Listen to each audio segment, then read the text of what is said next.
여러분 안녕하세요. 식감 좋은 영어학습 아삭영어입니다. 오늘은 32번을 빠르게 정리해 볼게요. 연구가 확인했대요. 대절 전체를 운동선수들이 덜 참여할 것 같대요. 받아들여지지 않는 행동, 이걸 저는 바람직하지 않은 행동이라고 정리하고 싶어요.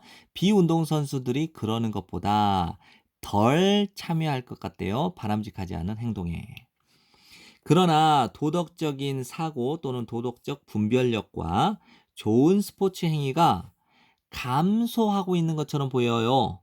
몸함에 따라서 운동선수가 앞으로 나아감에 따라 더 높은 경쟁적 수준으로 나아감에 따라서 부분적으로는 뭐뭐 때문에 증가된 강조 때문에 우승에 대한 다시 한번 보세요. 도덕적 분별력 그리고 좋은 스포츠 행위가 감소한단 말이에요. 왜냐하면 운동선수가 더 높은 경쟁적 수준으로 올라감에 따라서 부분적으로는 뭐 때문이에요? 우승에 대한 증가된 강조 때문이죠.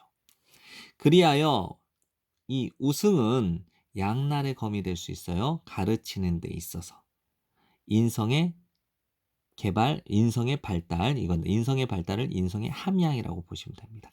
인성의 함량을 가르치는 데 있어서 양날의 검이 될 수 있다는 거예요. 무엇이요? 우승이요. 어떤 선수들은 이기고 싶어 해요. 매우 많이. 다시 한번요. 어떤 선수들은 너무 많이 이기고 싶어 해서 그 운동선수들이 거짓말하고 속이고 팀의 규칙을 어깁니다. 그들은 개발할 수도 있어요.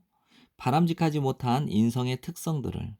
근데 이 인성들의 특성이 무엇이냐? 강화시킬 수 있죠? 그들의 능력을, 어떤 능력? 단기간에 우승하는 그들의 능력을 강화시키는 이런 바람직하지 않은 인성의 특성을 개발할 수도 있어요. 그러나 운동선수들이 저항할 때 유혹에 이기고자 하는 바람직하지 않은 방식, 즉 부정직한 방법으로 이기고자 하는 그 유혹을 저항하게 될 때 그 운동선수들은 개발할 수 있습니다. 긍정적인 인격의 특성을 또는 인성의 특성들을. 이 인성의 특성들이 무엇이냐면요. 그렇죠. 평생 동안 지속되는 긍정적인 인성의 특성들을 개발할 수 있는 것입니다. 인성이라고 하는 것은요. 학습된 행위고요. 페어플레이 정신은 발달하는 겁니다. 오직 뭐 할 때? 코치가 계획할 때 가르치겠다고. 무엇을? 그러한 교훈들을. 체계적으로 그러한 교훈들을 가르치겠다고 계획할 때만 페어플레이 정신이 발달하게 된다는 것이죠. 네, 지금까지 공부한다고 고생 많으셨고요. 여러 번 복습하시고 좋은 성적 받도록 하세요.